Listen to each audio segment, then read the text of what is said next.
வணக்கம் சார். வணக்கம். அதிமுக கூட்டணியில் ஆம்ஸ்ட்ராங் அவங்க மனைவி போட்டியிட போகிறாங்க, திருவிக நகரில் போட்டியிட போகிறாங்கன்னு ஏற்கனவே அனௌன்ஸ்மெண்ட் பண்ணிட்டாங்க. அந்த வகையில் திரும்ப அவர்கள் இன்னைக்கு பேசியிருக்காங்க. ஆம்ஸ்ட்ராங் மனைவிக்கு ஒரு பாதுகாப்பு வேணும் அப்படின்னு பேசியிருக்காங்க. அதிமுகவையும் வாழ்த்து தெரிவித்த மணிக்கு பேசியிருக்காங்க.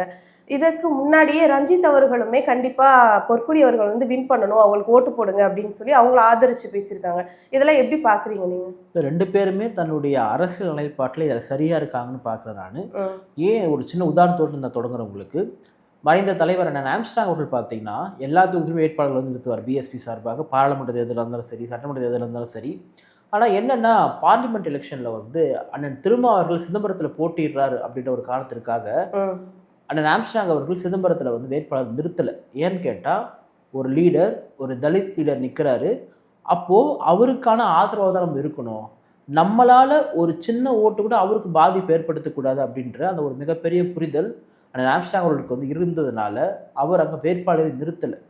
ஏன்னா நம்மளால் முடிஞ்ச ஒரு ஆதரவு கொடுப்புன்றதுக்காக.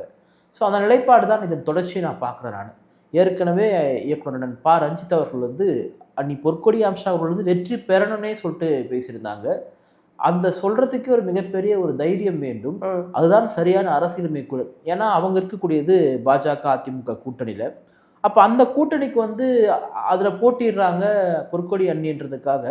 அவங்களுக்கு ஆதரவு தெரிவித்தா உடனே இவனுன்னா பண்ணுவாங்க, இங்கே இருக்கக்கூடியவனுங்க ரஞ்சித் அவர்கள் சங்கி ஆகிட்டாரு, ஆர்எஸ்எஸ் கைக்குள்ளி ஆகிட்டாரு சொல்லி விமர்சனம் பண்ணுவானுங்க. அப்படியெல்லாம் விமர்சனம் பண்ணுவானுங்க. திமுக கூட்டணியில் பல ஜாதி கட்சிகள்லாம் இருக்குது. வேங்க வயலில் பாதிக்கப்பட்ட மக்களுக்கு எதிராக நின்ற செல்லுகுமார்லாம் இருக்கும் பொழுது அதை இவனுக்கு விமர்சனம் பண்ண மாட்டானுங்க. அப்போ ஜாதி உள்ள வந்துடாது. அந்த நபர் ஒரு ஆர்எஸ்எஸ்காரரு, மோடியினுடைய செல்லப்பிள்ளையாக வளர்ந்த ஒரு நபர். அப்போ அப்படிப்பட்டவருக்கு ஆதரவு தெரிவிச்சா அது முற்போக்கு. அன்னி பொற்கொடி ஆம்ஸ்ட்ராங் அவர்கள் அதிமுக கூட்டணிலேருந்து ஆதரவு தெரிவிச்சா உடனே சங்கி பிஜேபி சொல்லிட்டு பேசுவானுங்க. இவனுங்கெல்லாம் பார்த்தீங்கன்னா முழுக்க முழுக்க இணையதள கூலிப்படை தான். அது திமுக ஏவி விட்டு அறிவாலயத்திலிருந்து ஏவிவிடும்.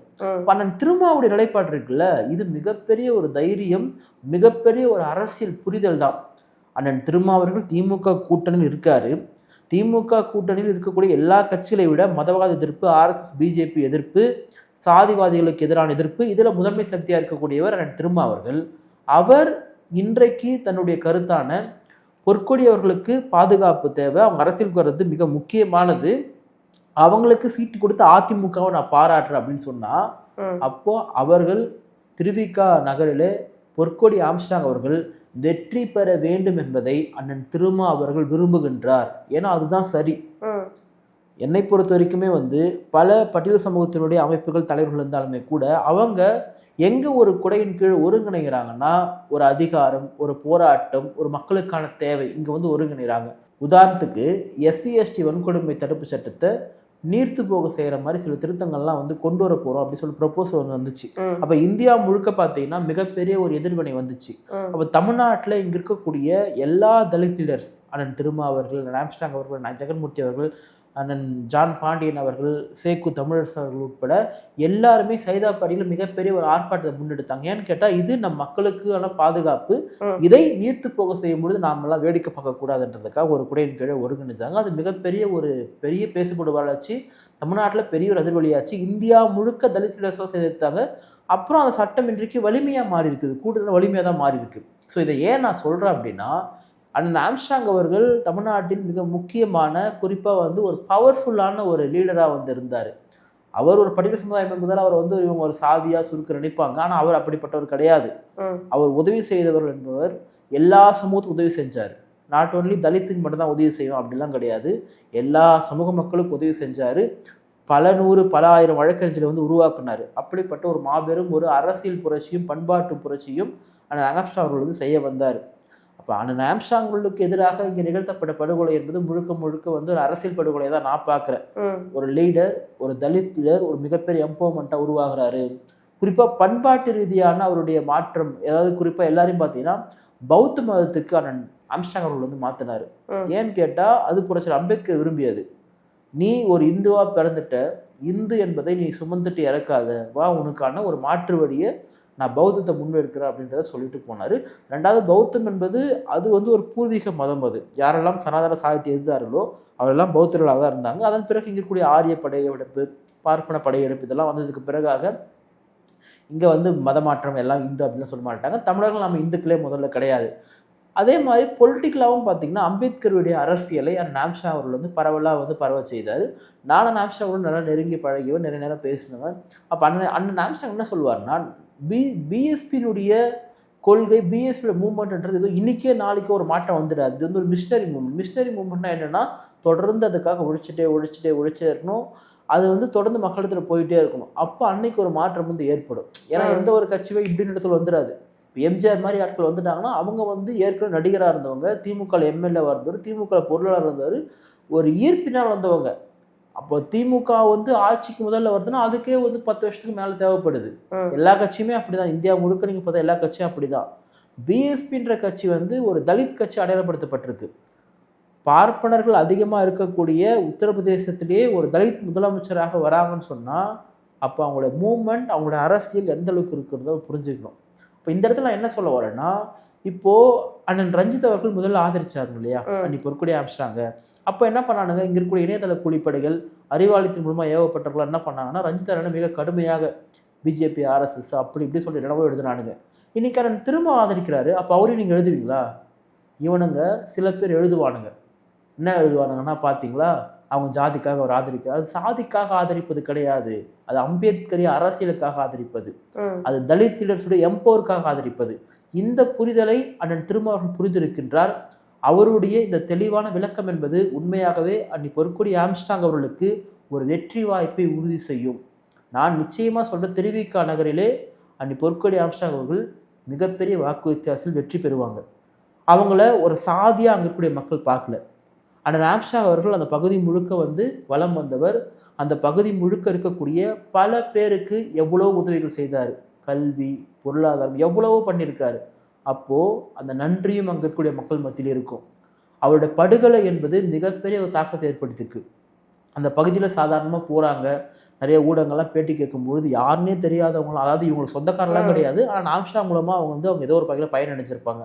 அவங்க கண்ணீர் மல்க அழுறாங்க. இப்படிப்பட்டவரை இழந்துட்டுமே, எங்களுடைய பாதுகாப்பு இழந்துட்டுமே, எங்களுக்கான ஒரு அரணா இருந்தார் அப்படின்னு சொல்லிட்டு அத்தனை பேர் அழுறாங்க. அப்போ அந்த ஆம்ஸ்ட்ராங்குடைய படுகொலை என்பது ஒரு மிகப்பெரிய ஒரு எழுச்சி அங்கே வந்து ஏற்பட்டுச்சு.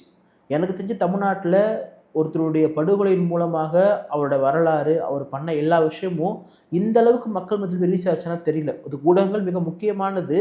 ஆனால் அந்த ஆம்ஸ்ட்ராங் அவர்களால் பயனடைந்தவர்கள் அந்த பயனை உணர்ந்ததனால் இவ்வளோ பெரிய ஒரு மாற்றம் வந்தது.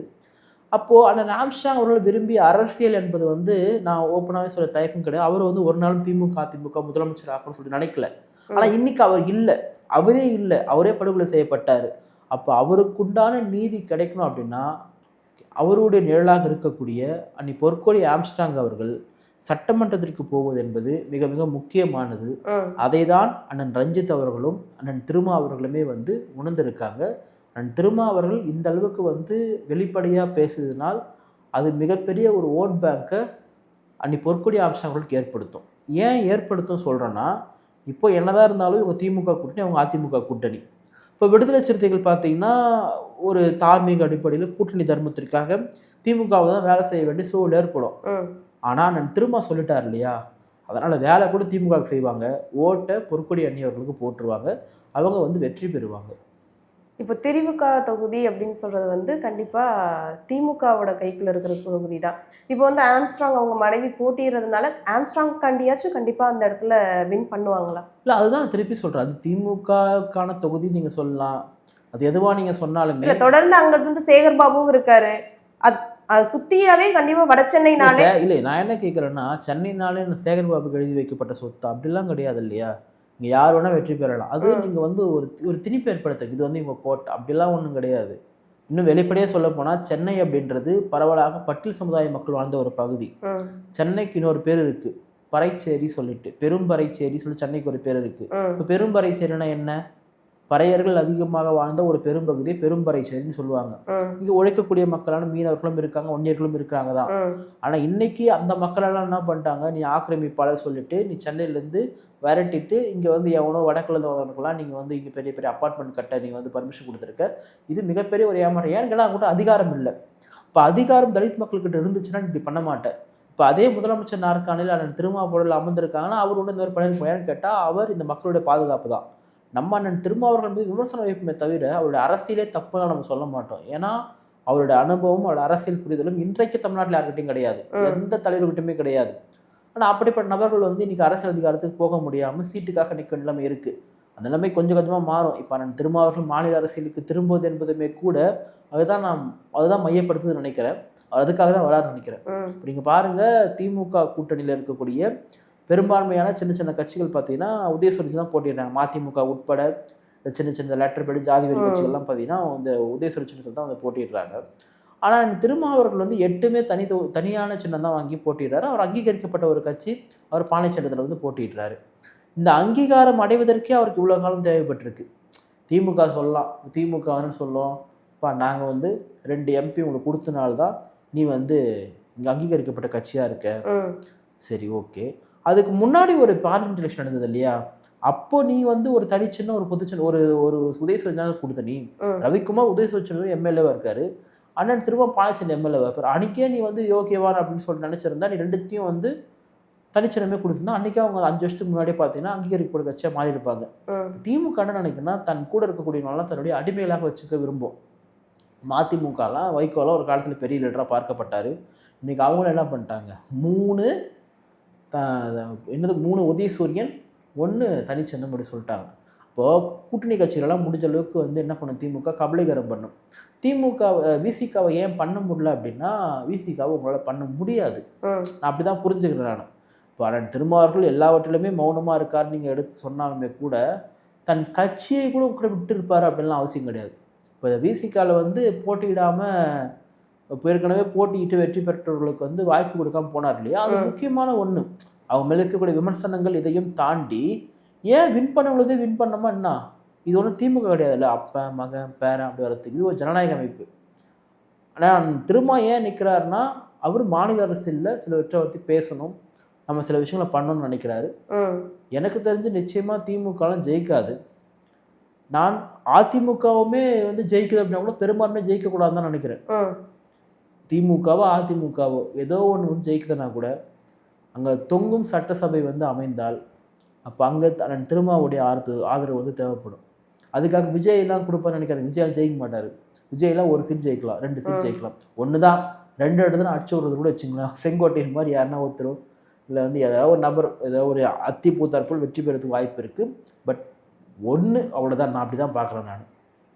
அப்போ அண்ணன் திருமாக்கிட்ட வந்து ஒரு 8 சீட்டோ ஏதோ ஒரு 7 சீட்டோ இருக்குது அப்படின்னா 8மே வந்து வெற்றி பெறுவார் நினைக்கிறேன் நான். ஒரு சில இடங்களில் வந்து குறைந்தாலுமே கூட ஒரு 6-7 இருக்குன்னா கூட தேவைப்படும் இல்லையா, அப்போ அண்ணன் டிமாண்ட் பண்ணலாம். ஸோ அதுதான் அண்ணன் திருமாவர்கள் ஒரு மாநில அரசியல் யுக்தியாக பார்க்குறாரு. 2வது, அவர் மாநில அரசியலில் தொடர்ந்து இருந்தால்தான், சட்டம் உறுப்பினர் தொடர்ந்து இருந்தால் தான் நம்ம பிரச்சனை பேச முடியும். இவர் அண்ணன் திருமா எம்பியாக இருக்கார். இங்கே இருக்கக்கூடிய பிரதான பிரச்சனைகளை டெல்லியில் தான் பேச முடியும். அது எல்லா பிரச்சனையும் டெல்லியில் பேச முடியாது. தமிழ்நாட்டில் இருக்கக்கூடிய தலித் அட்ராசிட்டிஸ், இங்கே இருக்கக்கூடிய ஆணவ படுகொலைகள், எவ்வளோ பிரச்சனைகள் சட்டமன்றத்தில் பேசும்பொழுது ஒரு கட்சியாகவே விசிகா மிகப்பெரிய வலிமை அடையும். ஏன்னா நமக்காக பேசுகிறார் தலைவர். அப்போ இவர் நமக்கான நபர் தான், திமுகலாம் ஆள்லாம் கிடையாது, திமுக கூட்டணியில் தான் இருக்காரு. அது வெறுமனையாக வந்து அப்போ வந்து திருமாவர்கள் மேலே ஒரு பேச்சு போய்கிருந்தது இல்லையா, திமுக கூட்டணிக்குள்ள இருக்கிறனால தான் தலித் மக்களுக்கு நடக்கிற பிரச்சனையை வந்து அவர் பேச மாட்டேங்கிறார். ஒருவேளை இதனால தான் இங்கே பேச முடியலை அப்படிங்கிறதுனால தான் சட்டசபை போகணும்னு அவர் நினைக்கிறாரா? பேச நீங்கள் சொல்கிறது வந்து ஓரளவுக்கு வந்து சரியானதை கூட இருக்கலாம். சட்டமன்றத்தில் போனால் தானே தமிழக மக்களுடைய உரிமைகள் பற்றி பேச முடியும், தலித் மக்கள் உரிமைகள் பற்றி பேச முடியும். ஸோ அதனாலுமே அவர் தேர்ந்தெடுக்கிறாரு. எனக்கு தெரிந்து அவர் வந்து அடுத்த இலக்கு ஆட்சி அதிகாரம், அதை நோக்கி அண்ணன் திருமா நகர்கின்றார். அதனால தான் அவர் மாநில அரசுக்கு வந்திருக்கார் அப்படின்றத நான் புரிஞ்சுக்கிறேன். தொடர்ந்து ரஞ்சித் அவர்கள் வந்து அரசியல்ல பல விஷயத்த பேசுறாரு, ஆதரிக்கவும் செய்யறாரு, இல்ல அதை விமர்சனம் பண்றாரு. அந்த வகையில ரஞ்சித் அவர்கள் வந்து அரசியலுக்குள்ள வருவாரா? ரஞ்சித் அண்ணன் இப்ப இருக்கும்பொழுது அவர் எல்லாரும் ஒரு அரசியல்வாதியாக தான் பாக்குறாங்க, நாங்க அப்படிதான் பாக்குறோம். ஏன்னா அவர் வந்து நாட் ஒன்லி ஒரு டைரக்டர், அவர் வந்து ஒரு பொலிட்டிஷியன், அப்படிதான் நாங்க வந்து பாக்குறோம். ஏன்னு கேட்டா அவர் தேர்தல் அரசியலுக்குள்ள தான் இல்லை, மற்றபடி வந்து களத்தில் அரசியல் இருக்கிற ஒரு பொலிட்டிஷியனாக இருக்காருன்றதை நான் புரிஞ்சுக்கிறேன். அவர் சினிமாவில் வந்தது முதற்கொண்டே எல்லா இஷ்யூகளுக்குமே குரல் கொடுத்துருக்காரு. நிறைய இடத்துக்கு அந்த இடத்துக்கே போயிருக்காரு. அவர் சினிமாவில் வந்து அவர் நினச்சா சினிமாவில் ஜாலியாக சம்பாதிச்சுட்டு அவருக்கு வரக்கூடிய வருமானம் நல்ல எனக்கு தெரிஞ்சு பெரிய வருமானம் தான் அவருக்கு வந்து கிடைக்கப்படும். ஏன்னா மிகப்பெரிய ஒரு இயக்குனர். ரொம்ப சாதாரணமாக வந்து என் படத்தை வந்து தேட்டர் ரிலீஸ் பண்ண மாட்டுறாங்க அப்படி சொல்லக்கூடிய அந்த இடத்துல வந்து இல்லை. இங்கே சில பேர்லாம் வந்து நான் இதுக்காக அதுக்காக சொல்லிட்டு படத்தை கூட அவங்களால தேட்டர் ரிலீஸ் பண்ண முடியல, என் படத்தை ஓட்ட மாட்டாங்கன்னு சொல்லிட்டு இருக்காங்க. ஆனால் ரஞ்சித் அவர்களுடைய படம் என்பது அதை நடிக்கக்கூடிய நடிகர்கள் உச்சபட்ச நடிகர். ரஜினிகாந்த் அவர்களையே தொடர்ந்து இருமுறை இயக்குறாருன்னா அப்ப எந்த அளவுக்கு ஒரு தன்னுடைய தொழில் சார்ந்ததில் அவர் மிக நேர்த்தியான ஒரு இயக்குனராக இருக்க முடியும். அதாவது நான் சொல்றது என்னன்னா, ரஞ்சித்துக்காக கொடுத்துட்டாங்க அப்படின்லாம் சொல்ல, அவர் தன்னுடைய தொழில் தன்னுடைய இயக்குனராக ஒரு முத்திரை பதித்த ஒரு நபர். அப்ப ரஞ்சித் அவர்கள் தனக்கு கிடைக்கக்கூடிய ஒரு பொருளாதாரத்தை வச்சு ஒரு சுயநலமாகவும் அவர் இருந்துட முடியும். இன்னைக்கு எல்லாருமே அப்படிதான் இருக்காங்க. பெரிய பெரிய இயக்குனர்கள், நாங்கள் ஜாம்பவான்னு சொல்லக்கூடியவங்கலாம் இவரை விட அதிகமாக சம்பாதிக்கக்கூடிய பணம் வாங்கக்கூடியவங்களாம் இருக்காங்க. ஆனால் அவர் அப்படி பண்ணல. ஒரு 100 ரூபாய் தனக்கு வருது அப்படின்னா அதில் வந்து ஒரு 80 ரூபாவோ சமுதாயத்துக்காக செலவு பண்ணுறாரு. அவருக்கு அவசியமே கிடையாது நீலம் பண்பாட்டு மையமோ அந்த வானம் திருவிழாவோ மார்கழி மக்கள் இசையோ, எல்லாம் அவருடைய கை காசு. யாரும் பெருசாக கொடுத்தல, யாராவது 1-2 பேர் ஹெல்ப் பண்ணலாமே தவிர முழுக்க முழுக்க அதை அவர் தனக்கு கிடைக்கக்கூடிய வருமானத்தை அப்படியே சமுதாயத்துக்கு வந்து செலவழிக்கிறாரு. அப்போ அவர் ஆல்ரெடி அரசியல் தான் பண்ணிட்டு இருக்காரு, பண்பாட்டு ரீதியான அரசியலை பண்ணிட்டு இருக்காரு. புரட்சியாளர் அம்பேத்கருடைய அரசியலை அண்ணன் ரஞ்சித் அவர்கள் வந்து பண்ணிட்டு இருக்காரு. இப்போ தேர்தல் அரசியலில் எப்போ வருவார்ன்றதான் உங்க கேள்வி. தேர்தல் அரசியலுக்குள் அண்ணன் ரஞ்சித் அவர்கள் நிச்சயமாக 100 விழுக்காடு வருவார். அதில் உங்களுக்கு மாற்றுக்கிறதே கிடையாது. அந்த களம் என்பது அது அடுத்த சட்டமன்ற தேர்தலாக கூட இருக்கலாம் அப்படின்றது என்னுடைய ஒரு கணிப்பு. அப்படி நடந்தால் மிகுந்த மகிழ்ச்சி. ஏன்னா அவரை எப்படி பார்க்குறாங்கன்னா, ஒரு மிகப்பெரிய ஒரு எழுச்சி மிகுந்த ஒரு அரசியல்வாதியாக பார்க்குறாங்க. இளைஞர்கள் அவர் பின்னாடி பல்லாயிரக்கணக்கான பேர் இருக்காங்க. இன்னும் சொல்ல போனால் லட்சக்கணக்கான பேருடைய ஆதரவு என்பது அந்த ரஞ்சித் அவர்களுக்கு வந்து இருக்குது. அவருக்கு அந்த சினிமாவை ஒரு டூலாக பயன்படுத்துகிறாரு, தன்னுடைய அரசியலுக்கான ஒரு ஆயுதமாக பயன்படுத்துகிறாரு. அந்த டூல் மக்களிடத்தில் பெரிய ஒரு ரீச் ஆகுது. ஆனால் ரஞ்சித்துடைய ஒவ்வொரு படமும் வரும்பொழுதும் அது சமுதாயத்தின் பதில் விவாதிக்கப்படுது. அதை எதிர்ப்புறவங்களும் இருக்காங்க தான். எதிர்க்கிறவன் ஏன் எதிர்க்கிறான்னு கேட்டால் அவனுக்கு அந்த படத்தை ஏற்றுக்கொள்வதற்கான மனநிலை இல்லை, அப்படிலாம் புரிதல் இல்லை. அப்படிதான் நான் பார்க்குறேன்.